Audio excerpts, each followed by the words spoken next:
আঁধারে ঢাকা নিস্তব্ধ কারাগার থেকে ভেসে আসা গোঙানির শব্দ অনুসরণ করল আলোক। সেল নম্বর 207।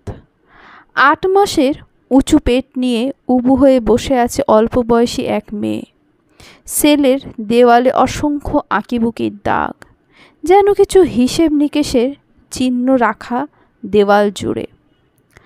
আলোকের কপাল জুড়ে স্থান করে নিল সূক্ষ্ম চিন্তার ভাঁজ। আমার যা বলার আগেই বলে দিয়েছি, নতুন করে বলার মতো কিছু নেই।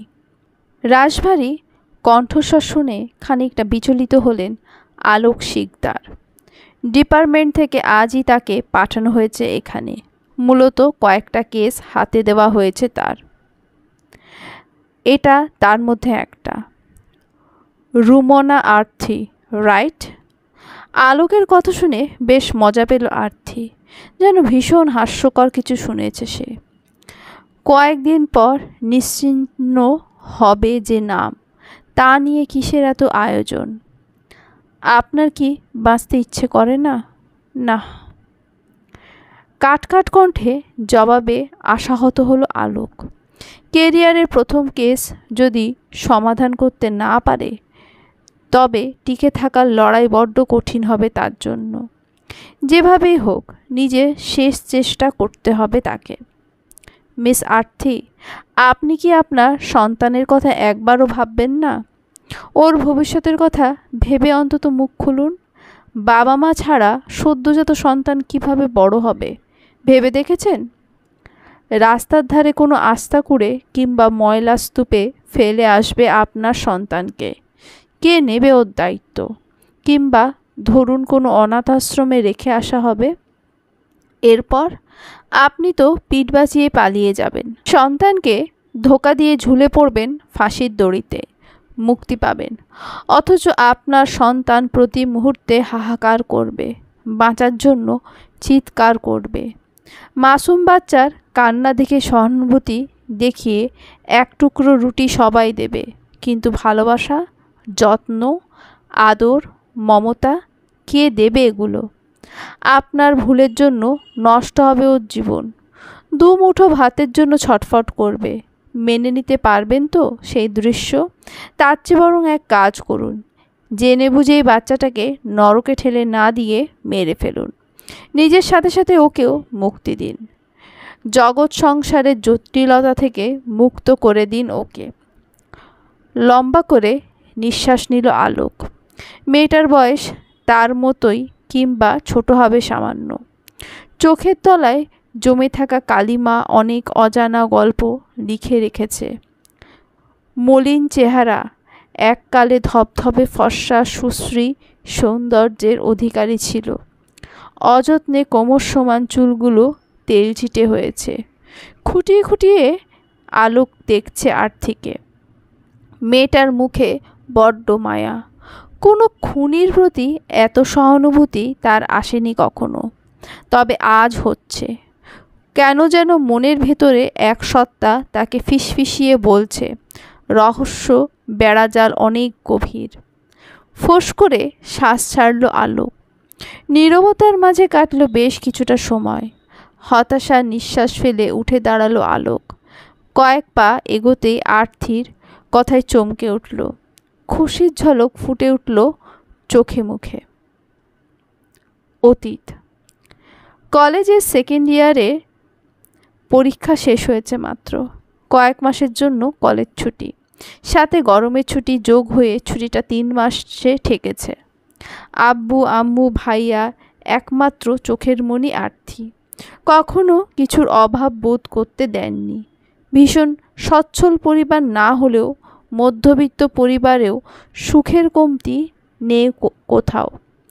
এতগুলো মাস বাড়িতে একা সময় কাটানোর জন্য টুকটাক সোশ্যাল মিডিয়া, ডেটিং অ্যাপ ঘাটাঘাটি করতো আর্থি। বেশ কিছু ছেলে প্রেমের প্রস্তাবও দিয়েছিল, রাজি হয়নি আর্থি। তবে এবার একটু মজা করার ভীষণ শখ হলো আর্থির। আসল উদ্দেশ্য ছুটির দিনগুলো কোনোভাবে পার করা। নিলয় চৌধুরী নামটা বেশ পছন্দ হয় আর্থির। কয়েকদিন আগেই মেসেজ পাঠিয়েছিল, সেও রিপ্লাই করলো। ডেটিং অ্যাপে সচরাচর নিজেদের পিক দেওয়াই থাকে। নিলয়ের সবচেয়ে আকর্ষণীয় বিষয় ছিল তার কথা। অসম্ভব সুন্দর করে কথা বলতে পারত নিলয়। মেসেজ থেকে ধীরে ধীরে শুরু হলো ফোনালাপ। কথাবার্তা এক পর্যায়ে নিলয় দেখা করার প্রস্তাব রাখে। অল্প সময়ের মধ্যে গভীর এক সম্পর্ক তৈরি হয়ে যায় দুজনের। মজা করতে গিয়ে সত্যি সত্যি ভালোবেসে ফেলে আরতি নিলয়কে। নিলয়ের কেয়ার, ভালোবাসা মিশ্রিত কথার মাঝে মাঝে দিনে দিনে ডুবে যেতে থাকে আরতি। সিংহভাগ সময় কাটত নিলয়ের সাথে। একসাথে ঘোরাঘুরি করা, মুভি দেখা, পার্কে যাওয়া নিত্যদিনের অভ্যাসে পরিণত হয়। দেখতে দেখতে কেটে যায় 1 বছর। সময়ের স্রোতের সাথে নিলয়ের মাঝে কোনো পরিবর্তন দেখেনি আরতি। না কখনো ওকে অনিচ্ছাকৃত ছোঁয়ার চেষ্টা করেছে। মনের মাঝে বিশ্বাস আরও দৃঢ় হয় আরতির। সময়ের সাথে ভালোবাসা পাল্লা দিয়ে বাড়তেই থাকে। নিলয় প্রাইভেট কোম্পানিতে জব করে। পরিবারের কেউ নেই। অনাথাশ্রমে তার বড় হয়ে ওঠা। স্যালারি অল্প হলেও দুজনে ঘর বাঁধার স্বপ্ন দেখে। এরপর কি হলো আরতি? আলোকের কথা শুনে মলিন দৃষ্টিতে তাকায় আরতি। হাঁপুড়ের মতো ওঠানামা করছে তার বুক। অসহ্য লাগছে সব কিছু। এতদিন বুকে চেপে রাখা পাথরটা সরাতে গিয়ে বড্ড কসরত করতে হচ্ছে তাকে। নিজের সাথে নিজেরই যুদ্ধ ঘোষণা করছে যেন। নিস্তব্ধতার মাঝে দুজনের নিঃশ্বাসের শব্দ ছাড়া আর কিচ্ছু শোনা যাচ্ছে না। নিলয়কে কোনোভাবেই পছন্দ হয় না রামিজ সাহেবের। বাবার সাথে ভাইয়েরও একমত। এতদিন সব কিছু চাওয়ার আগেই পেয়ে যাওয়া আরতির মাথায় চেপে বসে জেদ। নিলয়কে কোনোভাবে ছাড়াতে রাজি নয় আরতি। ভালোবাসায় অন্ধ হয়ে নিলয়ের সাথে বাড়ি ছাড়ে। কাজী অফিস থেকে কোর্ট ম্যারেজ করে। সাক্ষী হিসেবে থাকে নিলয়ের কয়েকজন বন্ধু। পেরিয়ে যায় 3টে মাস। নিলয়ের ভালোবাসায় অভাব জিনিসটা বুঝতে পারেনি আরতি। তবে ইদানিং বেশ কিছু পরিবর্তন লক্ষ্য করছে সে নিলয়ের মাঝে। বেশ রাত করে বাড়ি ফেরে। আরতিকে আগের মতো সময় দেয় না। কেমন যেন দূরত্ব তৈরি করে চলার চেষ্টা করে। আরতি, নিলয় তো আপনাকে ভালোবাসত। আপনিও তাকে অসম্ভব ভালোবাসতেন। তবে তাকে মারলেন কেন? আর আপনার বাবা মা ভাই সবাইকেই বা মারলেন কেন? হুট করে একদিন পিছু নেই নিলয়ের। সেদিন রবিবার ছিল। নিলয়কে ফলো করতে করতে চলে যায় একটা বাড়িতে। ঘরে ছিল 2টো রুম, যার মধ্যে একটা হিমঘর। শব্দহীনভাবে ধীর পায়ে ঢুকে পড়ি নিলয়ের পিছু পিছু। এরপর যা দেখি তার জন্য আমি মোটেই প্রস্তুত ছিলাম না। 7টা মেয়ের লাশ, সবগুলো প্রায় নগ্ন অবস্থায়। নিলয় লোলুপ দৃষ্টিতে চোখ দিয়ে গিলে খাচ্ছিল এক একটা দেহ। এরপর একটা মৃত লাশের সাথেই এইটুকু বলে থামলো আরতি। বিস্ময়ে চোখ দুটো বড় বড় হয়ে গেছে আলোকের। এতদিন ন্যাক্রোফিলিয়া রোগের ব্যাপারে সে শুনেছিল। এই রোগে মৃতদেহের প্রতি আকর্ষণ থাকে রোগীর, তবে কখনো বিশ্বাস করেনি। কিন্তু আজ মনে হচ্ছে আসলেই এমন মানুষ আছে। ঘৃণায় রিরি করে ওঠে শরীর। শরীরের সমস্ত লোমকূপ খাড়া হয়ে যায়। সামনে চলতে থাকা দৃশ্য আর দেখা সম্ভব হয় না। নিয়ন্ত্রণ হারিয়ে বমি উঠে আসে। নিলয়ের আসল চেহারা এরপর থেকে আস্তে আস্তে খোলসা হয় আমার চোখের সামনে। অতীত। নিলয় টেনে হিচড়ে বাড়িতে নিয়ে আসে আরতিকে। পালানোর জন্য ছটফট করলে ইঞ্জেকশন পুশ করে দেয় নিলয়। কিছুক্ষণের মাঝেই অবশ হয়ে আসে আরতির শরীর। হুঁশ থাকলেও শরীরের সমস্ত কার্যক্রম লোপ পেয়েছে। কথা বলার জন্য উন্মাদের মতো চেষ্টা করছে আরতি, কিন্তু মুখ থেকে টু শব্দ বের হচ্ছে না। আরতি, আমার এক নারীর শরীর ভালো লাগে না, নতুনত্ব দরকার হয়। তোমাকে আমি অনেক ভালোবাসি আরতি। এই জন্য তো কোনো মেয়ের দিকে ঘুরেও তাকাই না। তোমাকে কোনোভাবে ধোঁকা দিতে চাই না আমি। আমাকে প্লিজ ভুল বোঝো না। আমি তো কারোর ক্ষতি করিনি আরতি, আর না তোমাকে ঠকিয়েছি। আমাকে ছেড়ে যেও না প্লিজ। নিলয়ের কান্নায় পুরনো ভালোবাসায় সিক্ত হয়ে ওঠে আরতির মন। মন বলছে সব কিছু ভুলে নিলয়কে এইসব থেকে বের করে আনতে। আবার মস্তিষ্ক বলছে, তোর রুচি এত খারাপ কিভাবে হলো আরতি? এরকম নোংরা একটা ছেলের সাথে আবারও থাকার কথা ভাবতে ঘৃণা করছে না তোর? শান্ত মাথায় মনকে প্রশ্রয় দেবে বলে ঠিক করল আরতি। এতদিনের ভালোবাসার সম্পর্ক, দুজনের ছোট্ট সংসার ফেলে চলে যেতে কোনোভাবেই মন সায় দিল না। যাওয়ার মতো কোনো জায়গাও তো আর নেই। বাড়িতে অনেকবার যোগাযোগ করার চেষ্টা করেছে আরতি। তার গলা শোনা মাত্রই ফোন কেটে দেয় সবাই। তপ্ত শ্বাস ফেলে নিজেকে ধাতস্থ করে আরতি। চৈত্রের দুপুর, সূর্যের উত্তাপে হাহাকার পরিবেশ। বিকেলে ক্লান্ত অবিশ্রান্ত শরীরটাকে কোনো রকমে টেনে হিচড়ে বাড়ি ফেরে নিলয়। মায়া হয় আরতির। কিচেন থেকে লেবুর শরবত এনে এগিয়ে দেয় নিলয়ের দিকে। শান্ত চোখে তাকায় আরতির দিকে। চোখে মুখে অসহায়ত্বের ছাপ স্পষ্ট। সেদিনের পর কেটে গেছে 1 মাস, অথচ আরতির সঙ্গে সম্পর্ক সেখানেই থেমে গেছে। ওই একটা ঘটনা থামিয়ে দিয়েছে তাদের সংসার। ভালোবাসার কাছে হেরে গেছে ভুল। নিলয়ের কাছে ব্যাপারগুলো অত্যন্ত স্বাভাবিক হলেও আরতি মেনে নিতে পারে না। দূরত্ব বাড়ছে দুজনের। নিলয়, তুমি কি সব কিছু ছেড়ে দিতে পারবে? না হলে আমাকে হারাতে হবে তোমায়। বিছানার 2 প্রান্তে দুজনের অবস্থান। সময়টা মধ্যরাত্রি। আরতির কথাই চট করে সেই দিকে তাকায় নিলয়। আবদ্ধ হয় দুজোড়া চোখ একসাথে। তোমাকে আমার সাথেই থাকতে হবে আরতি। দ্বিতীয় কোনো অপশন তোমার হাতে নেই। শান্ত চোখ দুটো মুহূর্তেই অশান্ত হয়ে পড়ে আরতির। শোয়া অবস্থায় এক হাতে চেপে ধরে নিলয়ের কলার। আমাকে অপশন দেওয়ার তুমি কে? আমি চেয়েছি বলে তুমি আমায় পেয়েছো। আমি চেয়েছি বলে এতদিন তোমার সাথে সংসার হয়েছে। আমার উপর সিদ্ধান্ত চাপিয়ে দেওয়ার কেউ না তুমি। আমি পরবর্তীতে কি করব সেটা একান্ত আমার সিদ্ধান্ত। প্রয়োজন পড়লে আমি আব্বুর পায়ে পড়ে হলেও মাফ চাইব। আমাকে ফিরিয়ে দেবে না তারা। আরতির কথা শুনে শয়তানি হাসিতে ফেটে পড়ল নিলয়। হাসির ঝাঁকুনিতে নড়ে উঠছে বেড। মনে মনে বেশ ভয় পায় আরতি। যতই হোক, একজন পুরুষের শক্তির সাথে পেরে ওঠার কথা নয়। মাঝরাতে হাসির শব্দগুলো বড্ড খারাপ শোনাচ্ছে। অশরীরী কোনো প্রেতাত্মা যেন ধ্বংসলীলায় নেমেছে। তুমি বড্ড বোকা আরতি। ওই বাড়ি ছেড়েছ 2 বছরের বেশি সময় হয়েছে। এতদিনে ওনাদের রাগ কখনো কমেনি, আগামীতেও কমবে না। তারা তোমাকে মৃত বলে পরিচয় দেয় সবার সামনে। নিলয়ের ব্যঙ্গাত্মক কথা শুনে চমকে ওঠে আরতি। মাথা ঘুরছে প্রচণ্ডভাবে। হঠাৎ পাওয়া ধাক্কা মেনে নিতে পারছে না।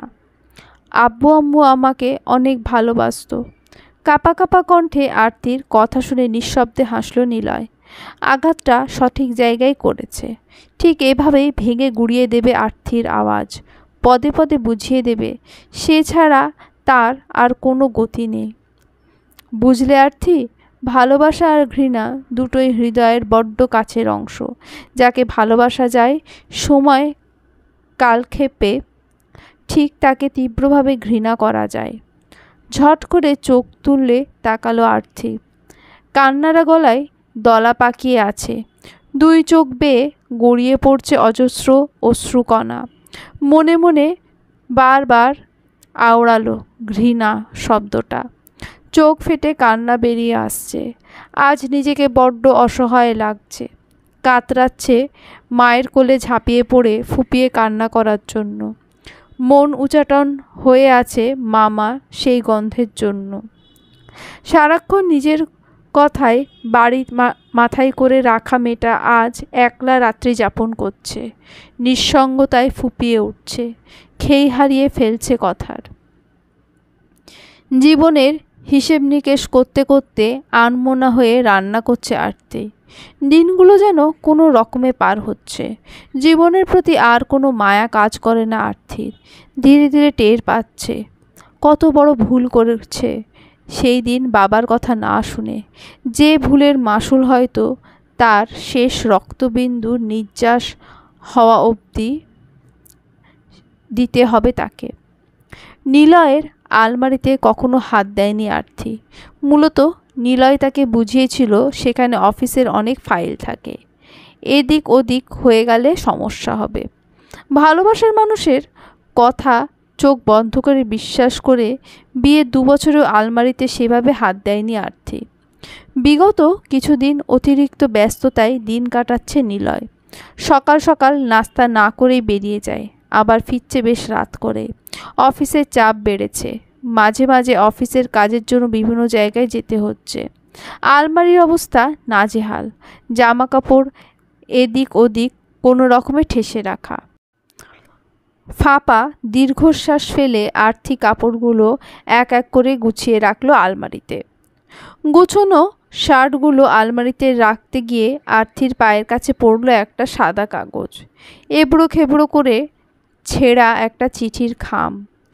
আরতি 2 চোখ বন্ধ করে ভ্রুদয় কুঁচকে মনে করার চেষ্টা করলো খামটার কথা। কিছু একটা মনে হতেই চট করে চোখ খুলল। আগের সপ্তাহে নিলয়ের নামে এসেছিল এই চিঠি। উপরে বড় বড় করে লেখা ছিল আর্জেন্ট মেসেজ। কারোর ব্যক্তিগত জিনিস দেখার অভ্যেস কখনোই ছিল না আরতির। রাতে নিলয় ফেরার পর চিঠিটা তার হাতে দিয়েছিল। অবশ্য আরতি জানতে চেয়েছিল চিঠির কথা। অফিসে চিঠি বলে প্রসঙ্গ পাল্টে ফেলে নিলয়। ছটফট করছে মন, মস্তিষ্ক বলছে এই খামে গুরুত্বপূর্ণ কিছু আছে, কিন্তু মন সায় দিচ্ছে না। নিলয়ের অনুপস্থিতিতে তার জিনিসে হাত দিতে বিবেক বাঁধছে বারবার। পরক্ষণে কিছু একটা ভেবে ঘড়ির দিকে তাকালো আরতি। সন্ধ্যা 7:15। টিক টিক ঘড়ির কাঁটা শব্দের সাথে ক্রমান্বয়ে বেড়ে চলেছে আরতির হৃদস্পন্দন। নিজেকে শান্ত করে খাম থেকে বের করে 2টো কাগজ। খামের মধ্যে একটা চিঠি, সাথে আরও একটা ছোট খাম। চিঠিটা সাইডে রেখে ভেতরের খামটা খুলে আরও একটা খানিকটা অবাক হয় আরতি। একটা মেমোরি কার্ড। উৎকণ্ঠায় গলা শুকিয়ে খাঁ করছে আরতির। কোনো রহস্যের চাবিকাঠি নয় তো এই মেমোরি কার্ড? নিলয়ের ফিরতে এখনো ঢের বাকি। চট করে নিজের ফোনে সেট করে মেমোরি কার্ড। হাত পা অসম্ভব কাঁপছে, বুকের টিপ টিপ শব্দ বাড়ছে। হঠাৎ করে কেমন যেন সাহসী হয়ে পড়েছে আরতি। মেমোরি কার্ডের একটা ভিডিও। মনে মনে বেশ অনেকটা সাহস সঞ্চয় করে অন করে ভিডিও। মনকে সব রকম পরিস্থিতির জন্য মানিয়ে নেওয়ার চেষ্টা করে। স্ক্রিনে ভেসে আসে নিলয়ের মুখ, সাথে এক নারী, সুন্দরী রমণীর পরনে অন্তর্বাস ব্যতীত কিচ্ছু নেই। ঝট করে চোখ বন্ধ করে ফেলে আরতি। এমন কিছুই দেখবে সে জানত, তবুও মেনে নেওয়া বড্ড দুষ্কর হয়ে পড়েছে। মেয়েরা এই এক বিষয়ে ভীষণ স্বার্থপর হয়, নিজের ভালোবাসার মানুষের পাশে কাকপক্ষীকেও সহ্য করতে পারে না। অথচ নিলয় তার স্বামী, 2 বছরের সুখের সংসার তাদের। নিজের স্বামীকে কিভাবে অন্য এক নারীর সাথে দেখে সহ্য করবে আরতি? দমবন্ধ হয়ে আসছে তার। সময় নিয়ে নিজেকে ধাতস্থ করলো আরতি। শুধু অন্তরঙ্গ মুহূর্তের ভিডিও কেউ পাঠাবে না, নিশ্চয়ই আরও কিছু আছে এতে। সবটা দেখতে হবে আরতিকে। বুকে পাথর চেপে তাকে সবটা খুঁটিয়ে খুঁটিয়ে দেখতে হবে। আরতির চোখের সামনে চলছে নিলয়ের সাথে এক নারীর অন্তরঙ্গ মুহূর্তের ভিডিও। ঠোঁট চেপে কান্না নিবারণের বৃথা চেষ্টা চালাচ্ছে আরতি। গাল বেয়ে গড়িয়ে পড়ছে অসংখ্য অশ্রুকণা। বুকটা জ্বালাপোড়া করে শেষ হচ্ছে। ভিডিওর মেয়াদের সাথে বাড়ছে হৃদয়ের ক্ষত। কিন্তু এরপর যা হলো আঁতকে উঠল আরতি। মেয়েটার মুখ এতক্ষণ বেশ চেনা চেনা লাগছিল আরতির। সেই দিকে বিশেষ খেয়াল দেয়নি আরতি। নিলয়ের হাতে ধারালো অস্ত্র। বাইকের হর্নের আওয়াজ পেয়ে চমকে ওঠে আরতি। ভিডিওটা কপি করে নেয় নিজের ফোনে। ওদিকে অনবরত দরজা ধাক্কাচ্ছে নিলয়। তাড়াহুড়ো করে চিঠির ভাঁজ খুলে ছবি তুলে নেয় ফোনে। ফোন থেকে মেমোরি কার্ড খুলে আগের মতো ঠিকঠাক করে খামে রেখে দেয় আরতি। ওয়াশরুম থেকে চোখ মুখে পানি ছিটিয়ে দরজা খুলে দেয়। এতক্ষণ কী করছিলে? এত সময় লাগে কখনো দরজা খুলতে? আচমকা প্রশ্নে থতমত খেয়ে যায় আরতি। নিজেকে যথাসম্ভব স্বাভাবিক রাখার সর্বোচ্চ চেষ্টা করে জবাব দেয়, ঘুমিয়ে গেছিলাম। নিলয়ও আর কথা বাড়ালো না, যথেষ্ট ক্লান্ত সে। রুমে ঢুকে ধপাস করে শরীরটাকে বিছানায় এলিয়ে চোখ বন্ধ করে নিল। আরতির ঠোঁট ভেঙে আসছে, নিজেকে কিছুতেই স্বাভাবিক করতে পারছে না। এক দৌড়ে ওয়াশরুমে ঢুকে যায়, ট্যাপের পানি ছেড়ে হাউমাউ করে কান্না করে দেয়। কষ্টগুলো কান্নার সাথে বের করে দেওয়ার চেষ্টায় লেগে পড়ে। উন্মত্তের মতো নিজের চুলগুলো হাতে খামচে ধরে বসে পড়ে মেঝেতে। আরও একটা গুমোট সকালের সূচনা। নিত্যদিনের ভ্যাপসা গরমের সাথে বেড়ে চলেছে উৎকণ্ঠা। আরতি আজকাল আর ধাক্কা খায় না কোনো কিছুতেই, বোধহয় অভ্যস্ত হয়ে গেছে, নয়তো সঠিকক্ষণে অপেক্ষায় দিন গুনছে। দিনগুলো ব্যস্ততায় কাটলেও রাতগুলো বড্ড পীড়া দিচ্ছে। নিলয়ের সাথে ব্যক্তিগত মুহূর্তে সে আর নিজে থেকে সাড়া দেয় না, কেমন যেন আত্মসমর্পণ করে সঁপে দেয় নিজেকে। নিলয়ের তাতে কোনো ভাবান্তর নেই। তার তো চাই নারী দেহ, রক্তে মাংস গড়া এক নারী দেহ, যাকে ভোগেই শান্তি তার। নিস্তেজ হয়ে পড়ে আছে বিছানার এক কোণে আরতি। শরীরের শক্তি যেন দিনে দিনে হ্রাস পাচ্ছে, হারাচ্ছে মানসিক ক্ষমতা। নির্ঘুম রাতের আকাশে একমাত্র জানে তার বেদনা। বুক ফাটা আর্তনাদের সাক্ষী একমাত্র নিঃসঙ্গ সেই চাঁদ। একাকী বিড়বিড় করে উন্মাদের মতো প্রলাপ করে আরতি। অভিযোগগুলো কান্নার সাথে মিলেমিশে ছুঁড়ে দেয় আকাশের দিকে। চাঁদের আলো হামাগুড়ি দিয়ে আছড়ে পড়ে তার মুখে। স্নিগ্ধ সুন্দর মুখশ্রী চাঁদের আলোয় আরও জ্বলজ্বল করে না, কেমন যেন মিয়ে পড়েছে। দুপুরের ভ্যাপসা ভাব কমে খানিকটা শীতল হাওয়া বইছে পরিবেশে। বিচক্ষণ চাহনিতে চারিদিক তাকিয়ে রুমের দরজা জানালা বন্ধ করলো আরতি। সোফায় বসে অন করলো সেই দিনের ভিডিওটা। মাথার উপর সিলিং ফ্যান ঘুরছে নিজের গতিতে, তারপরও ঘামছে আরতি। মন বলছে সামনে ভয়ঙ্কর কিছু অপেক্ষা করছে তার জন্য। হিংস্র পশুর মতো নিলয় একে একে কামড় বসাচ্ছে মেয়েটার সর্বাঙ্গে। সে যেন মানুষ নয়, জঙ্গলের হিংস্র কোনো পশু। যন্ত্রণায় ছটফট করছে নারী দেহ। জল ছাড়া মাছের মতো কাতরাচ্ছে মেয়েটা। নির্দয় নিলয় তাও রেহাই দিচ্ছে না। সে যেন নিজে সত্তাই নেই, বাঘের মতো ছিঁড়ে খাচ্ছে দেহটাকে। মেয়েটার আহাজারি প্রতিধ্বনিত হচ্ছে ফাঁকা রুমের চারি দেওয়ালের মাঝে। আরতির মনে হচ্ছে সে কোনো হরর সিরিজ দেখছে। নিলয়ের মাঝে বাসা বেঁধেছে অশরীরী কোনো আত্মা। মনে প্রাণে চাইছে এইসব মিথ্যে হোক তার দেখা। কিন্তু সত্যি কি আদৌ চাপা দেওয়া যায়? হাজার মিথ্যে স্তূপের মাঝে লুকিয়ে রাখলেও সত্যি ঠিক নিজের রাস্তা বের করে নেয়। সময় লাগলেও ঠিকই প্রকাশিত হয় সবার সামনে। মুখে হাত চেপে ধরে আরতি। কান্নার ফলে হিচকি উঠে গেছে। এই নিলয়কে একেবারে অচেনা লাগছে আরতির। নীল, আমাকে রেহাই দাও, আমি তো তোমাকে ভালোবাসি। নীল, তুমিও তো আমাকে ভালোবাসো। তোমার কথাই নিজেকে সঁপে দিয়েছি, ভালোবেসে বিশ্বাস করেছি। আমাকে রেহাই দাও নীল, ভীষণ কষ্ট হচ্ছে আমার। মেয়েটির আহাজারিতে খানিকটা থামল নিলয়। মেয়েটাকে কষ্টের কথা ভেবে নয়, নিজের দুষ্কর্মে হাঁপিয়ে পড়েছে বলে থামল। নিলয়ের হাসির ঝংকারে কেঁপে কেঁপে উঠছে দেহ। শয়তানের যেন ভর করেছে সেই হাসিতে। ভুবন কাঁপানো সেই হাসির শব্দে থতমত খেয়ে যায় মেয়েটা। শরীরের ব্যথা ভুলে পলকহীন তাকিয়ে থাকে নিলয়ের দিকে। ভালোবাসা? নিলয় কখনো কাউকে ভালোবাসে না। নিলয় শুধু ভোগ করে। নারীর দেহ ভোগ করার জন্য নাটক করে তোদের মতো মেয়েদের সাথে। নিলয়ের ভালোবাসা টান সব এই কোমল মাংসপিণ্ডের দেহে। আলাদা করে নারীদের ভালোবাসার কি প্রয়োজন? পুরুষ নারীকে ভালোবাসে শুধু দেহের জন্য। এই দেহই তো সব। দেহ তো নিষিদ্ধ পল্লীতে গেলেও পেতে নিলয়। কেন আমার জীবন নষ্ট করলে? আমি তো তোমার কোনো ক্ষতি করিনি, তবে কেন আমার এত বড় সর্বনাশ করলে তুমি নিলয়? বলো, কি পেলে আমারকে নিঃস্ব করে?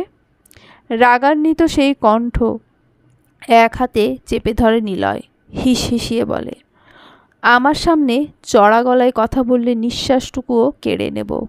নিষিদ্ধ পল্লীর মেয়েরা তো দেহ দেওয়ার জন্যই বসে থাকে, কিন্তু প্রেম জালে ফাঁসিয়ে মেয়েদের ভোগ করার মজাটাই আলাদা। এটাতে যে কি শান্তি! ঘৃণায় শরীর রিরি করে ওঠে আর্থির। নিজের শরীরের প্রতি ঘৃণা হচ্ছে তার।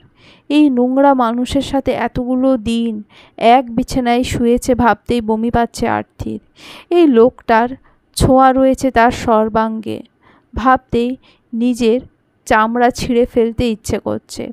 বারবার কানের কাছে বাজছে একটা কথা, সে কখনো কাউকে ভালোবাসেনি, প্রেমের জালে ফাঁসিয়ে ভোগ করেছে মাত্র। মরীচিকার মতো শুধু ভালোবাসা খুঁজেছে আর্থি, যে ভালোবাসার জন্য ছেড়েছে বাড়ি, হারিয়েছে আপনজন। প্রাণপ্রিয় বাবার সম্মান মিশিয়েছে ধুলোর সাথে, ভেঙেছে স্নেহের আদরের ভাইয়ের বিশ্বাস। তার জন্য প্রশ্ন উঠেছে মায়ের শিক্ষার ওপর। সব তো এই ভালোবাসার জন্যই। মিথ্যে ভালোবাসায় অন্ধ হয়ে সর্বহারা আজ আর্থি। বুকে অসহ্য যন্ত্রণায় টেকা দায় হয়ে পড়েছে। যন্ত্রণায় কাতরাতে থাকা মেয়েটার শরীর নিস্তেজ হয়ে পড়ল। মুক্তি পেল যন্ত্রণা থেকে। অসহ্য প্রাণনাশক যন্ত্রণার চেয়ে বোধহয় মৃত্যু শ্রেয়। নিথর দেহটা প্রাণহীন হয়ে পড়ে আছে মেঝেতে। বড় বড় হয়ে আছে চোখ দুটো, প্রাণহীন চোখের কোণ ঘেঁষে অশ্রু ছড়াছড়ে। কয়েক হাত দূরে দাঁড়িয়ে আছে নিলয়। চোখে মুখে নেই কোনো অসহায়ত্বের ছাপ, নেই কোনো অপরাধ বোধের ছিটে ফোটাও। নিলয় সাহেব, আপনাকে সাহেব বললে সাহেবদের অপমান করা হবে, তাও বললাম। কেন জানেন? কারণ আপনি একমাত্র ব্যক্তি যাকে আমি ভালোবেসেছিলাম। কিশোরী সত্তা অবুঝের মতো যাকে বিশ্বাস করেছিল, মন প্রাণ উজাড় করে ভালোবেসেছিল। সাধু বেশে নরপিশাচ আপনি। ছি, আমার ভাবতেও ঘৃণা হয় আমার কিশোরী মন আজও আপনাকে ভালোবাসে। মনে আছে আমাদের প্রথম দেখা? একেবারে জেন্টলম্যান, নারীর প্রতি সম্মান যার শিরায় শিরায়। প্রেম নামক অসুখে জড়িয়েছি প্রতিনিয়ত। কত শত রাত অনিদ্রায় কেটেছে প্রেমালাপে। অথচ আপনি পাপী, আপনি হত্যাকারী, আপনি নিষ্ঠুর, আপনি নরপশু। নারীর শরীর দেখলেই লোলুপ দৃষ্টিতে তাকায় যে পুরুষ, আপনি সেই চরিত্রহীন পুরুষ। ক্ষুধার্ত বাঘ যেমন খাদ্য পেয়ে ঝাঁপিয়ে পড়ে, আপনি নারী দেহ দেখলে তার চেয়েও ভয়ানক হয়ে পড়েন। মুখ থেকে লালা ঝরতে থাকে নারী দেহ দেখলে। আচ্ছা, আপনি মানুষ তো? এত নীচ মানুষ হয় বুঝি? এতক্ষণে ভিডিওটা দেখেছেন নিশ্চয়। যে মেয়েটাকে আপনি শেষ করলেন সে কে ছিল জানেন? আমার দিদিভাই। দিদিভাই আমাকে বারবার বলেছিল আপনি নাটক করছেন। দিদিভাইয়ের হাতে অনেক মার খেয়েছি আপনার জন্য। অনেক ভালোবাসতো দিদিভাই আমাকে। তাই তো আমাকে আপনার মতো নোংরা রাস্তার কীটের হাত থেকে বাঁচাতে সেদিন নিজেকে সঁপে দিয়েছিল। ভিডিও কলে ছিলাম আমি, সবটাই রেকর্ড করতে বলেছিল দিদিভাই। শেষে যখন দিদিভাই ছটফট করছিল বাঁচার জন্য, দিশেহারার মতো চিৎকার করছি আমি। বারবার মিনতি করেছি দিদিভাইকে ছেড়ে দেওয়ার জন্য, কিন্তু আমার চিৎকার পৌঁছায়নি আপনার কানে। আমাকে রক্ষা করার জন্য নিজেকে শেষ করলো দিদিভাই। ছোট বোনের জীবন রক্ষা করতে শুলে চড়ল নিজে। আপনাকে ভালোবাসার মাসুল হিসেবে হারালাম আমি আমার এক সত্তা। দিদিভাই আমার একমাত্র সত্তা ছিল। আমি কিভাবে ভুলবো দিদিভাইকে করা আপনার অত্যাচারের কথা? কিভাবে ভুলবো? আমার ভুলের মাসুল দিল আমার দিদিভাই। কিভাবে মেনে নেব আমার দিদিভাই আর নেই? আপনাকে পুলিশের হাতে দেওয়ার মতো যথেষ্ট প্রমাণ আমার কাছে আছে। হ্যাঁ, সবটাই দিদিভাইয়ের দৌলত। তবুও আপনি এখনও বেঁচে আছেন। কেন জানেন? কারণ ভিডিওটাতে আমার দিদিভাই আছে। আমি চাই না দিদিভাইকে কেউ এই অবস্থায় দেখুক। আপনি তো আপনার পাপের শাস্তি পাবেন। খুব শীঘ্রই পাবেন। প্রতিটা সিজদায় আমি লুটিয়ে পড়ি আল্লাহর দরবারে। ধ্বংস চাই এক মানবের, নৃশংস মৃত্যু চাই আপনার। হেরে যাওয়া মানুষের ফরিয়াদ আল্লাহ ফিরিয়ে দেবেন না আমি জানি। আপনি নৃশংসভাবে মরবেন। হাঁটুর মাঝে মুখ গুজে কান্না করছে আরতি। চিঠিটাতে লেখা আছে কারোর বোন হারানোর গল্প, লেখা আছে তিক্ত কিছু অতীত।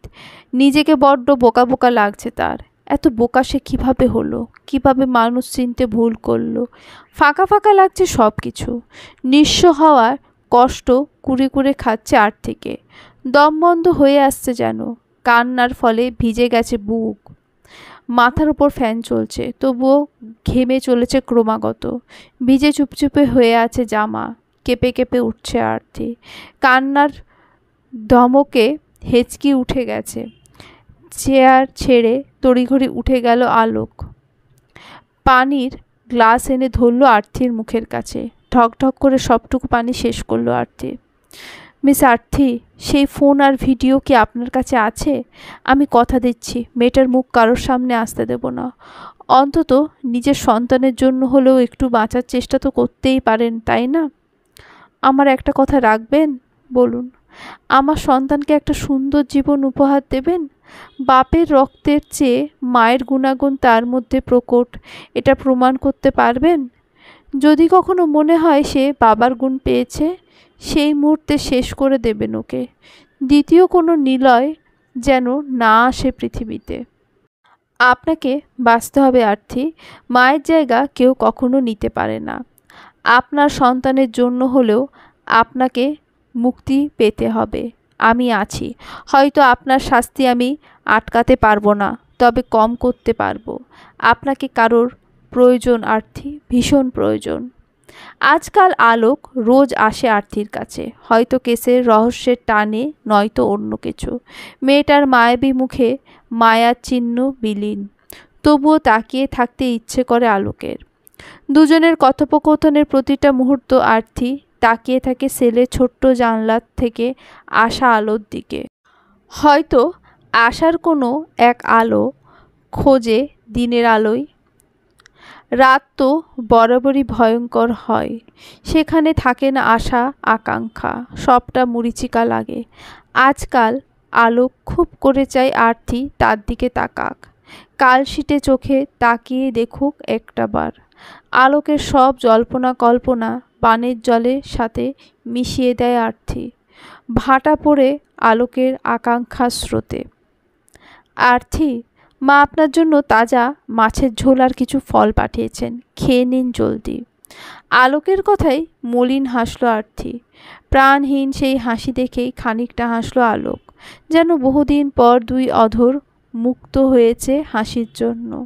কতকাল ওই ঠোঁটে হাসির ধরা দেখা দেয়নি।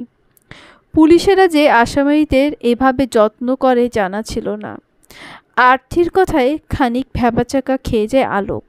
সে যে কত লুকিয়ে চুরিয়ে সেলে খাবার আনে তা কি আরতি জানে? জানলে কখনো এই কাজে সম্মতি দিত না।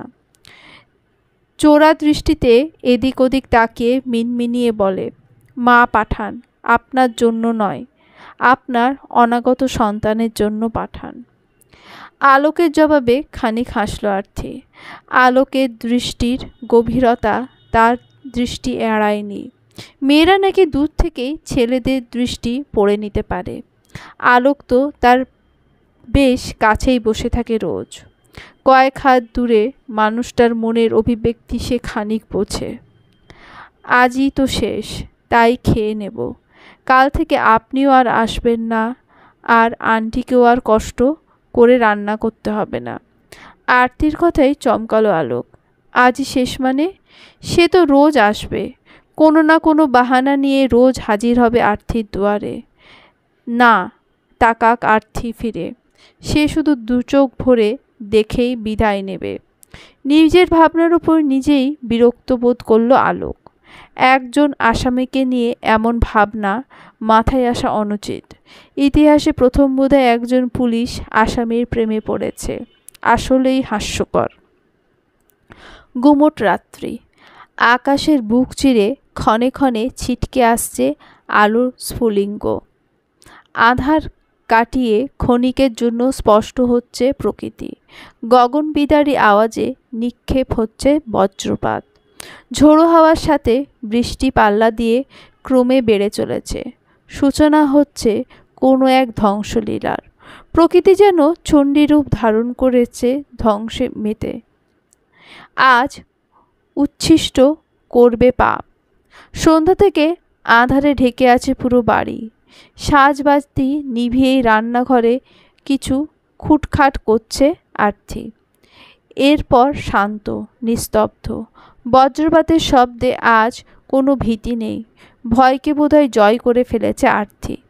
ঠোঁটের কোণে লেগে থাকা হালকা হাসি যেন খারাপ কিছুর ইঙ্গিত দিচ্ছে। নিলয় বাড়ি ফেরেনি এখনো। বোধহয় ঝড় বৃষ্টির মাঝে আটকা পড়েছে। বহুদিন পর আজ আরতি অপেক্ষা করছে নিলয়ের জন্য। গুনছে এক একটা সেকেন্ড। অপেক্ষার প্রহর গুনতে একটুও বিচলিত না আসে। ঠোঁটের কোণে ক্ষীণ হাসির ইঙ্গিত বড্ড অশুভ ঠেকছে। বেডের ওপর হাঁটু ভাঁজে থুতনি রেখে বসে আছে আরতি। জানালার খোলা কপাট ঝড়ের দমকা হাওয়ার সাথে ধড়াম করে বন্ধ হয়, আবার খুলে যায়। নীলচে রঙের পর্দা বৃষ্টির পানিতে ভিজে চুপচুপে। বৃষ্টির ছটা খানিক আরতির গায়ে এসেও পড়ছে। তবুও সে নির্লিপ্ত, নির্বিকার চিত্তে বসে আছে। দরজার শব্দে অনুভূতিহীন কাঠের পুতুলের মতো বেড থেকে নেমে এগিয়ে এলো আরতি। পরনের শুভ্ররাঙা শাড়ির আঁচল মেঝেতে লুটোপুটি খাচ্ছে। দরজা খুলে নিলয়ের পাশে দাঁড়ানো তিনজন মানুষকে দেখে বিস্ময়ে হতবাক আরতি। কিংকর্তব্য বিমূঢ় চিত্তে ছলছল চোখে তাকালো তাদের দিকে। অতঃপর পিছ ফিরে চলে গেল রুমে। আরতির পরনে সাদা শাড়ি দেখে অবাকের শীর্ষে পৌঁছেছে নিলয়। নিজেকে ধাতস্থ করে আরতির বাবা মা আর ভাইকে রুমে ঢুকতে অনুরোধ করলো। আপনারা কিছু মনে করবেন না। আপনাদের মেয়ে কতটা অভিমানী জানেন তো? এতগুলো বছর পর আপনাদের দেখে অভিমানগুলো মাথা চড়া দিয়ে উঠেছে। আমি দেখছি। আপনারা পাশের রুমে গিয়ে চেঞ্জ করে রেস্ট করুন প্লিজ। করুণ মুখে স্থান ত্যাগ করল নিলয়। বৃষ্টির তাপে পরনের কাপড় ভিজে গেছে। চটজলদি ওয়াশরুমে ঢুকে চেঞ্জ করল নিলয়। রুমের একপাশে তাকিয়ে আরতিকে না পেয়ে ঝুঁকে দেখল ব্যালকনিতে। এক দৃষ্টিতে বাইরের দিকে তাকিয়ে আছে আরতি। প্রকৃতির সাথে সাথে তাণ্ডব চলছে তার মনেও। তবে অবাক করার বিষয় হলো কান্না আসছে না। আরতি, ওনারা এখান দিয়ে যাচ্ছিলেন কোথাও। মাঝপথে গাড়ি খারাপ হয়ে যায়, সাথে ঝড় বৃষ্টির রাত। আমি মোড়ের চায়ের দোকানে শেডে তলায় দাঁড়িয়েছিলাম। দূর থেকে তোমার বাবাকে দেখে চিনে ফেলি। অনুরোধ করি এখানে আসার জন্য। সময় তো কম হয়নি। এতগুলো বছর রাগ অভিমান পুষে রেখে আর কি হবে। বেশ কিছু পদ রান্না করেছে আরতি অল্প সময়ে। রাত গভীর হওয়ার সাথে সাথে খিদের মাত্রাও বাড়ছে সবার। স্বল্প সময়ের মধ্যেই খাবার পরিবেশন করে আরতি। খাওয়া শেষে গুটি গুটি পায়ে এগিয়ে যায় আরতি পাশের রুমে। মেয়েকে দরজার সামনে দাঁড়িয়ে থাকতে দেখে কাছে ডাকেন কিঙ্কর সাহেব। বাবার বুকে গুটি মেরে বিড়াল ছানার মতো লেপ্টে যায় আরতি। অনেকগুলো বছর পর শান্তি শান্তি অনুভব হচ্ছে। ডুকরে কেঁদে উঠল আরতি।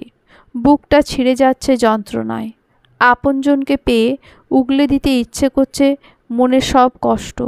উজাড় করে পেতে চাইছে সবার আদর ভালোবাসা। মেয়েকে বিধ্বস্ত অবস্থায় দেখে মুখে আঁচল চাপা দিয়ে কেঁদে ওঠেন আমেনা বেগম। এতগুলো বছর পর আদরের বোনকে পেয়ে চোখ ভরে আসছে অনিকেরও। পুরো রুম জুড়ে বিষাদের ছায়া। খানিকটা সময় কাঁদল আরতি। বুক উজাড় করে কাঁদল। কাছের মানুষগুলো জড়িয়ে ধরে কাঁদল। তোমরা চলে যাও আব্বু। কি বলছো মা তুমি এগুলো? এতদিন পর তোমাকে আমরা কাছে পেয়েছি। মান অভিমানের মাঝে এতগুলো বছর কাটিয়ে আর হারাতে চাই না তোমাকে মা। তোমার আব্বুকে মাফ করা যায় না?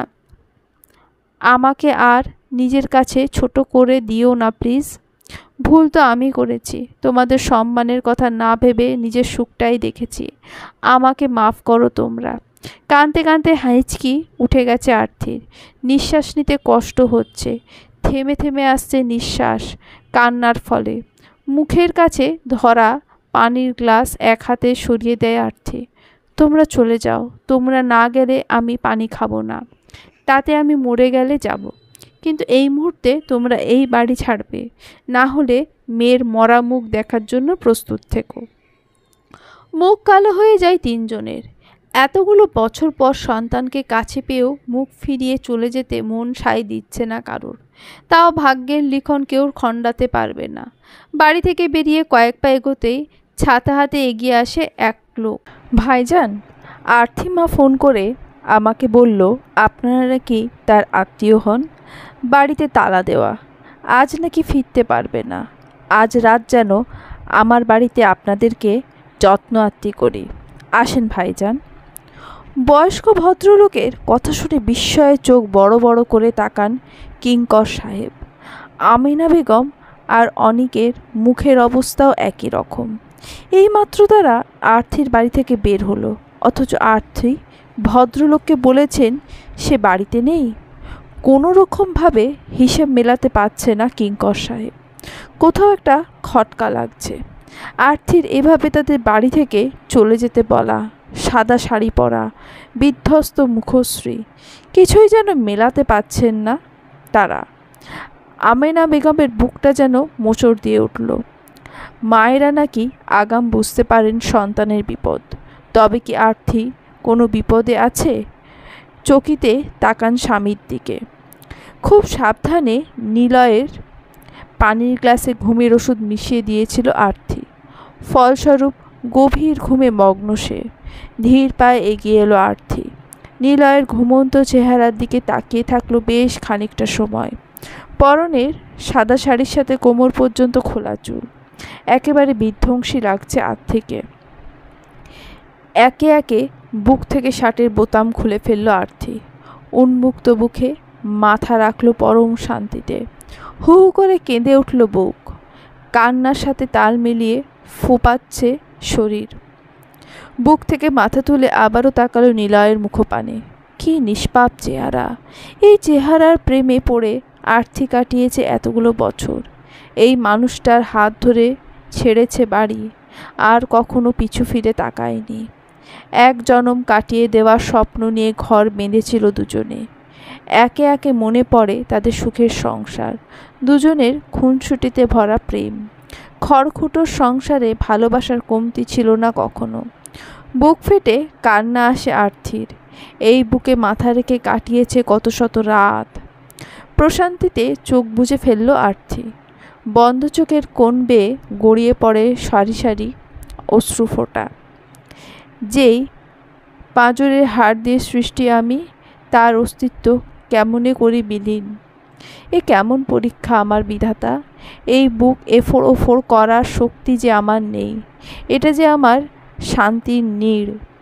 দিন শেষে এই নীড়েই আমার বাস।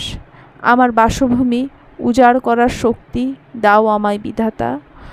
সব অন্যায় নির্মোচনের ক্ষমতা দাও। বুকের যন্ত্রণায় ঘুম হালকা হয়ে আসে নিলয়ের। সামনে বসা বিধ্বস্ত রণমূর্তি ধারণকারী নারীকে দেখে হকচকিয়ে যায় সে। ঘুমের রেশ কেটে গিয়ে বোঝার চেষ্টা করে পরিস্থিতি। এক হাত বুককে চেপে চোখের সামনে আনতেই চমকে ওঠে নিলয়। তাজা রক্তে ভিজে আছে হাত। অবগত্যের সীমানা বাকশক্তি ছিনিয়ে নিয়েছে। বোবা মানুষের মতো আ আ শব্দ হচ্ছে মুখ থেকে, অথচ আশ্চর্যের বিষয় একটা কথা উচ্চারিত হচ্ছে না মুখ দিয়ে। কালো রঙের বড় বড় পিঁপড়েগুলো বুকের কাছে শক্ত অংশ দিয়ে খুবলে খাচ্ছে বুকের মাংসল অংশ। বুক চিরে রক্তের লহুলুহান করাই যেন তাদের আসল উদ্দেশ্য। কষ্ট অনুভব হচ্ছে নিলয়। অনুভব করতে পারছ মেয়েগুলোর কষ্ট, যাদেরকে একদলা মাংসের টুকরো মনে করে অত্যাচার করতে, ক্ষুধার্ত বাঘের মতো ঝাঁপিয়ে পড়তে, কামড়ে আঁচড়ে নিঃশেষ করতে। মনে পড়ছে তাদের কথা? সেই ব্যথার তুলনায় এই যে খুব সামান্য। তুমি সৌভাগ্যবান নিলয়, কারণ তুমি আমার অর্ধাঙ্গ। তোমার ওই দেহের প্রতিটা ক্ষত চিরে দিচ্ছে আমার বুক। নিজেকে কিভাবে বেশি কষ্ট দিই বলো? নিজের জন্য হলেও তোমার শাস্তি অনেকটা কমে গেল। হিংস্র চাহনিতে তাকিয়ে আছে নিলয় আর্থির দিকে। চোখের সাদা অংশে লাল ছাপ স্পষ্ট। মনে মনে ভয় পেলেও নির্লিপ্ত অবস্থায় ঠায় দাঁড়িয়ে থাকলো আর্থি। আর্থির নির্লিপ্ততা ক্রোধে ফেটে পড়ছে নিলয়। বুক থেকে কালো পিঁপড়েগুলোকে একে একে উঠিয়ে ফেলে দিল নিলয়। কয়েক পা এগিয়ে ডান হাতে শক্ত করে মুঠো করে ধরল আর্থির চুল। তোকে ভালোবাসা আমার ভুল, সবচেয়ে বড় ভুল। বাকিদের মতো কোনোদিন ব্যবহারের দ্রব্য মনে করিনি তোকে। ঘরের বউ করে এনেছি, ভালোবাসা সম্মান সবটা উজাড় করে ঢেলে দিয়েছি। তবুও তোর মন ভরল না? আমার পথের কাঁটা হওয়ার খুব শখ জেগেছে তোর, তাই না? বাকিদের যেভাবে ব্যবহার করে ছুঁড়ে ফেলে দিয়েছি, তোর সাথেও তাই করা উচিত ছিল। মাথায় তুলে রাখতে চেয়েছিলাম তোকে, কিন্তু তুই সেই যোগ্য না। ভিডিওটা দেখে ফেলেছিস তাই না? ভালোই হয়েছে। আর কোনো লুকোচুরির খেলা খেলতে হবে না। তবে আমাকে তোর চোখের সামনেই মেয়ে এনে ফুর্তি করতে পারবো আমি। এক শরীরে আমার মন ভরে না। আর তোর এই শরীর আর এমনিতেও আছে কি, এর স্বাদ এখন পানসে। আমার তো তাজা জিনিস পছন্দ। ঘৃণায় একদলা থুতু ছিটিয়ে দেয় আর্থি নিলয়ের মুখে। চুলের গোড়া টান আরও মজবুত হতেই দরজা থেকে প্রবেশ করেন কিঙ্কর সাহেব, আমিনা বেগম আর অনিক। দুজনের বিধ্বস্ত অবস্থা দেখে থমকে যান তারা। ভয় সিটিয়ে যান আমিনা বেগম। মেয়ের অসহায় অবস্থা দেখে মুখে হাত চেপে কান্না করে দেন। আর্থির পরিবারের লোকজনকে দেখে হাসি ফুটে ওঠে নিলয়ের ঠোঁটে। খুঁজে পায় বাঁচার পথ। পায়ের কাছে মাংস কাটার ধারালো ছুরিটা সাবধানে উঠিয়ে পেছন থেকে ধরে কিঙ্কর সাহেবের গলায়। ভয়ে আটকে ওঠে আর্থি। বাবা অন্তঃপ্রাণ মেয়েটাকে বাগে আনতে পেরে ক্রূর হাসে নিলয়। তোমার বাবার প্রাণ বাঁচাতে চাইলে আমার রাস্তা ছাড়ো, চলে যেতে দাও আমাকে এখান থেকে। আব্বুর গলা থেকে ছুরিটা সরাও নিলয়। ছুরিতে ধার অনেক। আজ সকালেই কসাইকে বলে বেশ করে ধার দিয়েছি, ওটা রাখো নিলয়। আমিনা বেগম আর অনিক রীতিমতো আটকে উঠেছে। চোখের সামনে বাবাকে এই অবস্থায় দেখে অসহায় অনুভব করছে অনিক। হাত পা যেন বাঁধা তার। এক পা এগোলেই বাবার প্রাণ সংশয় হয়ে সেই ভয়ে চুপ করে দাঁড়িয়ে অনুনয় করে যাচ্ছে নিলয়ের কাছে। বর্তমানে এছাড়া আর কোনো উপায় খুঁজে পাচ্ছে না। আরতি চোখের ইশারায় ভাইকে কিছু একটা বোঝাতেই কয়েক পা পিছিয়ে যায় অনিক। টেবিল থেকে ইঞ্জেকশন সিরিঞ্জ লুকিয়ে নেয় হাতের মাঝে। সাবধানী পায়ে পিছন থেকে নীলার ঘাড়ে ইঞ্জেকশন পুশ করবে এমন সময় অনিকের পেটে গেঁথে দেয় ছুরি। ছাড় পাননি কিঙ্কর সাহেবও। গলা বরাবর এক টানে ফিনকি দিয়ে বেয়ে যায় রক্তের স্রোত। নিথর দেহ লুটিয়ে পড়ে মেঝেতে। পেটে হাত চেপে কোনো ক্রমে উঠে দাঁড়ায় অনিক। বহু কষ্টে নিলয়ের ঘাড়ে গেঁথে দেয় ইঞ্জেকশন। মাকে দেখে রাখিস আর্থি। ভাইয়ের শেষোক্ত কথা শুনে হুঁশ ফেরে আর্থির। তাকে বাঁচাতে গিয়ে মৃত্যুর মুখে ঢলে পড়ল বাবা আর ভাই নামক দুই আশ্রয়স্থল। ইঞ্জেকশনের ওষুধের ফলে নিভু নিভু হয়ে আসছে নিলয়ের চোখ। আর্থি এক হাতে দা উঠে কোপ বসায় নিলয়ের বুক বরাবর। রক্ত ছিটকে এসে পড়ে আর্থির মুখে। সাদা শাড়ি মুহূর্তেই লালে রঞ্জিত। একে একে ঘটনাগুলো কিভাবে যেন ঘটে গেল টের পেলেন না আমিনা বেগম। চিন্তা শক্তি শুধু জানান দিচ্ছে সেই নিঃস্ব। সর্বস্ব হারিয়েছেন তিনি। এক পা দু পা করে পিছিয়ে হোঁচট খেয়ে পড়েন মেঝেতে। টেবিলের কোণার কাঁচের অংশে ঢুকে যায় মাথায়। আহ শব্দ উচ্চারিত হয় নিস্তব্ধ রুমে। তারপর সব শান্ত। সর্বশান্ত হয়ে পড়ে একটা পরিবার। ভাইয়ের দেওয়া শেষ কথা রাখতে পারল না আর্থি। পারল না মাকে বাঁচিয়ে রাখতে। সবার মতো মাও ছেড়ে চলে গেল তাকে। দুনিয়ার বুকে একেবারে নিঃস্ব করে দিল তাকে। কয়েক মুহূর্তেই খালি হয়ে গেল তার ভরা সংসার। খাঁ খাঁ করছে দুনিয়া। বাইরের ঝড়ের তাণ্ডব থেমেছে, সেই সাথে বাড়ছে চার দেওয়ালের মাঝের নিস্তব্ধতা। হু হু করে কেঁদে উঠল আর্থি। এতগুলো মাস পরে আবারও বাড়ছে বুকের যন্ত্রণা। হারানোর যন্ত্রণা কুরে কুরে খাচ্ছে ভেতরটা। আলোকের চোখ বেয়েও গড়িয়ে পড়ল এক ফোঁটা জল। আব্বু আম্মু কেন ফিরে এলো? ওনারা না আসলে তো আমি নিঃস্ব হতাম না। হয়তো নিয়ালয়ের হাতে মরে যেতাম, না হয় ওকে শেষ করতাম। দুজনের সংসারে সেদিন ওনাদের আসা কি খুব প্রয়োজন ছিল? আমি আজও মানতে পারি না আমার কেউ নেই। চোখ বন্ধ করলে ভেসে ওঠে আব্বুর রক্তাক্ত চেহারা, ভাইয়ের কাতরানো দৃশ্য, আম্মুর অসহায় চেহারা। আমি ঘুমোতে পারি না, একটা রাতও ঘুমোতে পারি না। আর থেকে সান্ত্বনা দেওয়ার মতো কোনো ভাষা খুঁজে পাচ্ছে না আলোক। এত বছরের জীবনে এমন সাংঘাতিক ঘটনার সম্মুখীন কখনো হয়নি সে। এতটা দুর্বল হয়নি সে কোনো কেস নিয়ে। এবার ঘটনা ভিন্ন। সামনের মানুষটার প্রতি দুর্বলতা সৃষ্টি হয়েছে আলোকের। মস্তিষ্কের ওপর হানা দিচ্ছে হৃদয়ের সিদ্ধান্ত। মনের অভিব্যক্তি কখনো ভুল হয় না। আবার মনের কথা শুনে জীবনের গুরুত্বপূর্ণ সিদ্ধান্ত নেওয়া বোকামি বই কিছু না। আমি আপনাকে কথা দিচ্ছি, একটা সুন্দর সকাল আপনার হবে। কারাগারের বেড়াজাল থেকে বের করে আপনাদের দুজনকে একটা সুন্দর সকাল উপহার দেওয়ার সম্ভাব্য সকল চেষ্টা আমি করব। দ্রুত কদমে বেরিয়ে যায় আলোক। পেছনে ফেলে রেখে যায় ছলছল করা দুটো চোখ। নতুন করে বাঁচার স্বপ্ন দেখায় এক মানবীকে। নির্দিষ্ট জায়গার সামনে এসে জিপ থামায় আলোক। একটা একতলা বাড়ির সামনে এসে আশেপাশে চোখ বোলায়। বাড়িটা বিগত মাসগুলো পুলিশের আওতায়। নৃশংস এই ঘটনার পর আশেপাশে কিছু মানুষজনও বাড়ি ছেড়েছে। ফাঁপা দীর্ঘশ্বাস ফেলে কাউকে ইশারায় তালা খুলতে বলে আলোক। রুমের প্রতিটা জায়গা তন্ন তন্ন করে খোঁজ চালাচ্ছে 4 জন পুলিশ। আর্থির কথা মতো নিলয়ের আলমারির সব জায়গা তন্ন তন্ন করে খুঁজেছে আলোক। আর্থির কোনো ফোন কিংবা সেই চিঠির কোনো নাগাল পেল না। হতাশার নিঃশ্বাস ফেলে আলোক জোরে লাথি মারে আলমারিতে। কেস সম্পর্কিত কোনো রূপ প্রমাণ জোগাড় করতে পারছে না সে। এদিকে হাতে মাত্র হয়তো 10 কিংবা 15 দিন।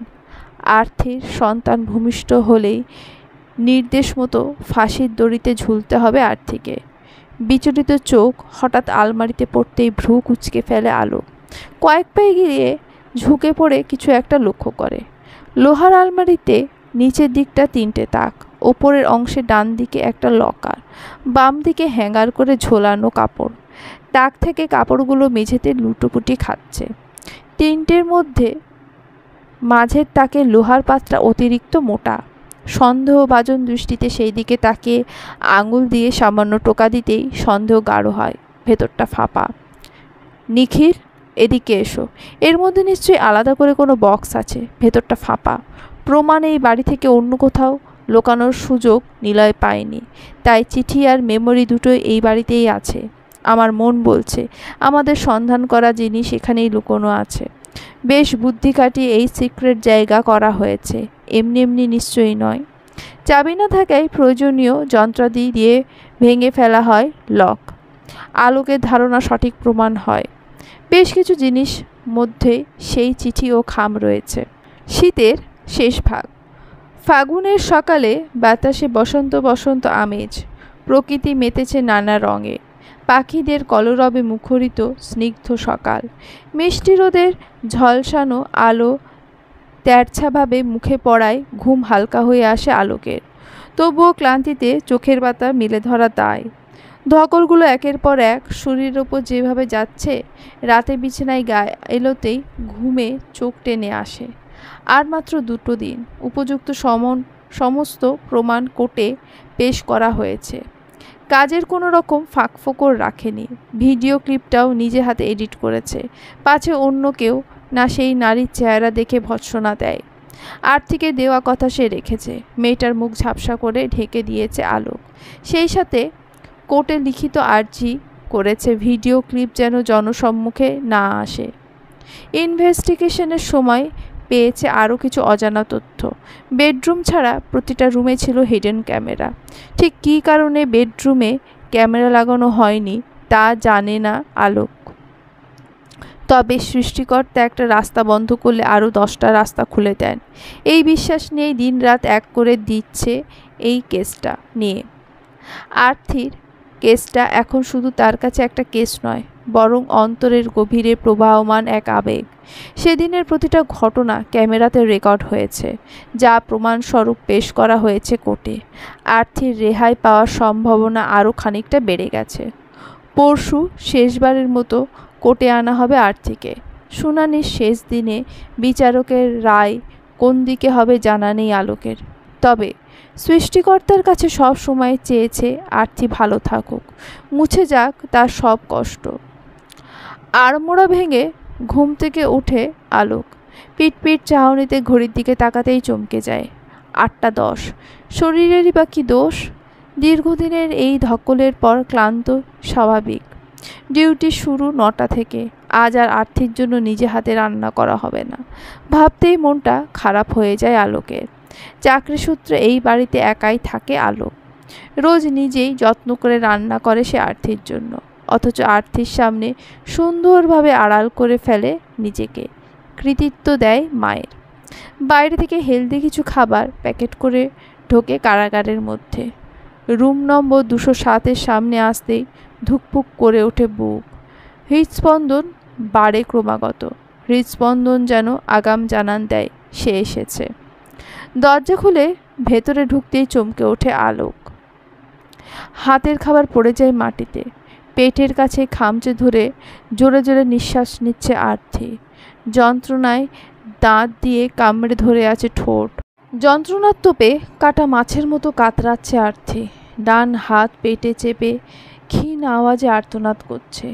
বাম হাত অনবরত দাপিয়ে খুঁজে চলার চেষ্টা করছে একটা ঠাঁই। মোচড়া মুচড়ির ফলে বেডের একেবারে শেষ প্রান্তে এসে পৌঁছেছে। আর্থি, কি হয়েছে আপনার? অ্যাম্বুলেন্স ডাকবো? কষ্ট হচ্ছে? প্লিজ চোখ খুলে রাখুন, জোরে জোরে নিঃশ্বাস নিন, একটু ভরসা রাখুন। আর্থির এক হাত নিজের হাতের মুঠোয় আঁকড়ে ধরে বিচলিত কণ্ঠে বলে ওঠে আলোক। নিভু নিভু হয়ে আসছে আর্থির চোখ। যন্ত্রণার তাড়নায় এই বুঝি জ্ঞান হারাবে। সে অবলায় এসেছে, বড্ড অবলায় তার আগমন। কথা দিন তাকে দেখে রাখবেন। আমি আপনার চোখ পড়েছি, অনেক কিছু দেখেছি সেই দৃষ্টিতে। আমার শেষ সম্বলটাকে ভালো রাখার দায়িত্ব নেবেন একটু প্লিজ। অন্তত অনাথ আশ্রমে কিংবা রাস্তায় যেন বড় না হয়ে ওঠা হয় ওর। অনেক কষ্টে ব্যথায় কাতরাতে কাতরাতে কথাগুলো বলে আর্থি। এরপর নিশ্চুপ জ্ঞান হারিয়ে ঢলে পড়ে আলোকের কোলে। বিস্মিত দৃষ্টিতে আর্থিকে আজ খুঁটিয়ে খুঁটিয়ে দেখছে আলোক। নারী জাতি কি অসম্ভব রকম ক্ষমতা নিয়ে জন্মায়। শত ব্যথা সহ্য করেও নিজের পরিবার সন্তানের জন্য চিন্তা করতে ভোলে না। হসপিটালে ওটির বাইরে নিশ্চুপ হয়ে বসে আছে আলোক। আশেপাশে কয়েকজন তার দিকে বাঁকা চোখে তাকিয়ে আছে। আর্থিকে কোলে করে নিয়ে আসার সময়ও ডিপার্টমেন্টের কয়েকজন তীক্ষ্ণ দৃষ্টি অবলোকন করেছে সে। আপনাকে ফিরে আসতে হবে আর্থি, আমার আপনাকে প্রয়োজন, ভীষণ রকমের প্রয়োজন। নিজের করে না হলেও দূর থেকে আপনার সুখ দেখার জন্য আপনাকে চাই। আপনাকে নিজের করে পাওয়ার মতো নিষিদ্ধ সুখ আমি চাই না। ভালোবাসি যে, দূর থেকে আপনার ভালো থাকা দেখতে চাই। মাঝে মাঝে আপনার অগোচরে আপনার সুখের অন্যতম কারণ হতে পারলেই আমি খুশি। আমি সুখী আপনার সুখ দুচোখ ভরে দেখে। বসন্তের প্রারম্ভকাল। রঙে রঙে সেজেছে প্রকৃতি। বাসন্তী রঙের পোশাকে দল বেঁধে ঘুরে বেড়াচ্ছে একদল কপোতী। জিপের চাবি ঘুরিয়ে হন্তদন্ত হয়ে স্টার্ট দেয় আলোক। ব্যস্ত ভঙ্গিমায় বাম হাতের ঘড়ির দিকে চোখ ফেলতেই গলা শুকিয়ে যায়। আজ নির্ঘাত কপালে দুঃখ আছে। মেন ডোর লাগিয়ে পা টিপে টিপে এগিয়ে যায় রুমের দিকে, কিন্তু শেষ রক্ষা আর হলো না। ড্রয়িং রুমে রাগী মুখে বসে আছে অথই। আমাকে কেউ ভালোবাসে না। আজকে যে একটা বিশেষ দিন সবাই ভুলে গেছে। থাকবো না আমি এখানে, ব্যাগ প্যাক করে দাও, চলে যাব। মেয়ের রাগী চেহারা দেখে মনে মনে ভীষণ হাসি পায় আলোকের। কিন্তু এই মুহূর্তে হাসি বারণ, হাসলে তার আর রক্ষে নেই। আমার মাটা কি রাগ করেছে আমার ওপর? আব্বু তো একটু ব্যস্ত হয়ে পড়েছিল, এই দেখো কান ধরছি, এবার কি মাফ করা যায় না? কাঁদো কাঁদো মুখ করে বলা আলোকের কথায় খিলখিল করে হেসে উঠল অথয়। অথয়ের হাসি দেখে নিজেও হেসে ফেলল আলোক। ছোট্ট দেহটাকে টেনে নিল বুকের মাঝে। প্রশান্তিতে চোখ বুজতেই দু চোখের কোল বেয়ে গড়িয়ে পড়ল কয়েক ফোঁটা অশ্রু। 4টে বছর কেটে গেছে আর্থির বিদায়ের। সেদিন ওটি থেকে আর ফিরে আসেনি আর্থি। দীর্ঘদিনের মানসিক যন্ত্রণা থেকে মুক্তি নিয়েছে। আলোকের এত পরিশ্রম বৃথা করে পাড়ি জমিয়েছে দূরদেশে। রেখে গেছে এই ছোট্ট প্রাণ, যা এখন আলোকের প্রাণভোমরা, বেঁচে থাকার অবলম্বন। আর্থির চলে যাওয়ার পর হাড়ে হাড়ে টের পেয়েছে আলোক নিজের ভালোবাসা। তার জীবনের সবটুকু অংশ দখল করে নিয়েছে মেয়েটা। আর্থির শেষ সম্পদ অথই।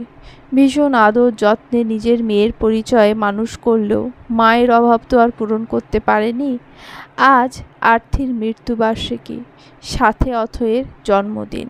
প্রতি বছর এই দিনে আলোক নিজে হাতে ভোজের আয়োজন করে।